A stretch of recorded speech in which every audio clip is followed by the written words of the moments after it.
Hello guys, in today's video it's going to be my 1 month update post ACL and meniscus surgery. So in this video I'm just going to cover all the stuff that I talked about in my 1 week post-op surgery and compare it to that, tell you how I'm doing, how it's going, and things I've achieved, things I want to achieve, and just touch on all the things I touched on there, 1 week versus 1 month. Let's get into it. So for the first month, what you're really trying to focus on achieving is full extension and flexion. So I'm going to go ahead and show you where I'm at right now so you can kind of expect what you will be at around a month. Keep in mind though, my physiotherapist has said I'm progressing very fast, so if you're not where I am, don't be discouraged.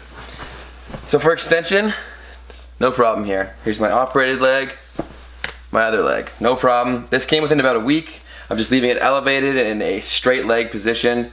No problem there. So the harder one to achieve is the flexion. So I'm going to go ahead and show you my flexion. So I'll go ahead and show you what my other leg is.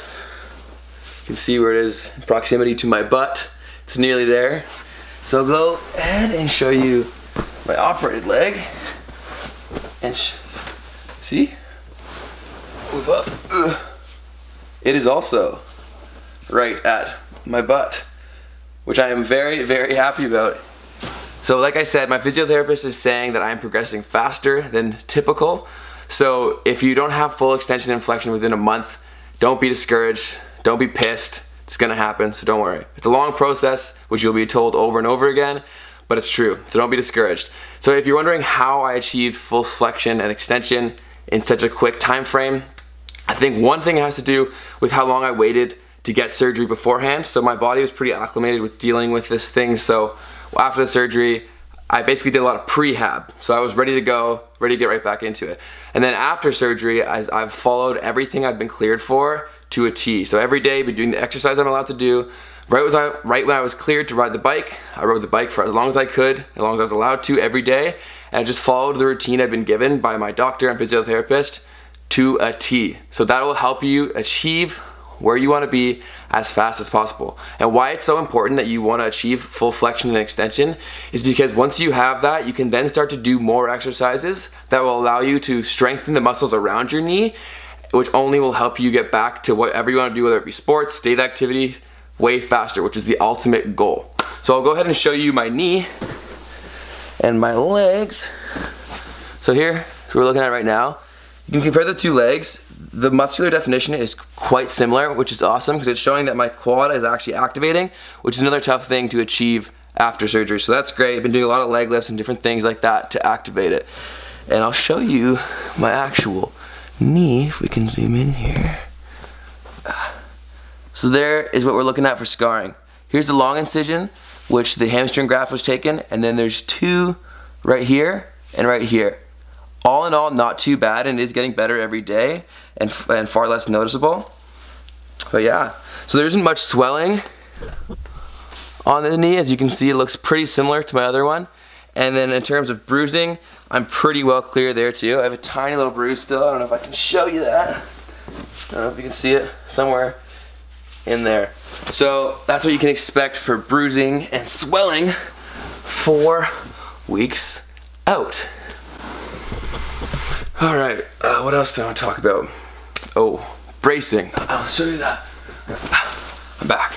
So for bracing, I was waiting for my big intense brace, which I'll be using if you're playing sports, which is this guy right here. But I'll show you what I was using beforehand. I was using just this guy. So it's just kind of a compression bandage that you can get at pretty well any pharmacy, Walmart, whatever. And I found that was a big help into reducing the amount of stress I felt on the graft area. So that's a huge thing, that if you do ever feel pressure on the graft, stop whatever you're doing and try to change it how you're doing it, or provide some support so that you're not putting pressure on the graft. That was stress to me, so I'm stressing it to you now. And then this bad boy, this thing is intense. Look at it. I feel like the Terminator when I have this thing on. These things will provide the stability for your knee when you're at a high risk situations for sports, and it will allow me to be back at sports within a 6 to 8 months time frame. These are incredibly expensive, so hopefully you have insurance, because this is really, really expensive. I understand that it's going to be a huge help, but they're very expensive, so prepare for that expense if you don't have insurance, because you're going to want to. I'm going to go ahead and show you how walking and taking stairs is right now, because as I mentioned last video, walking was somewhat uncomfortable. I definitely had a pretty evident limp, and stairs were probably the worst things in terms of moving around. So I'll show you how that is 1 month and how I'm handling those. 4 weeks out, if you saw me walking around, you wouldn't know anything was wrong. As you can see, I can walk, no problem. I can also do stairs with no problem either, so I don't have to do the good goes to heaven, bad goes to hell thing I mentioned in my previous video. So going up is no problem, and down is just as easy. So that is a huge step in the right direction. So that's pretty well where I'm at 1 month post surgery for my ACL and meniscal tears. So from here on out, it's just increasing the workload on my knee, trying to further strengthen the muscles around my knee and give the graft an opportunity to heal. Why it takes so long is because the graft has to take and then heal, and that takes around at least 6 months. So that's what we're waiting for.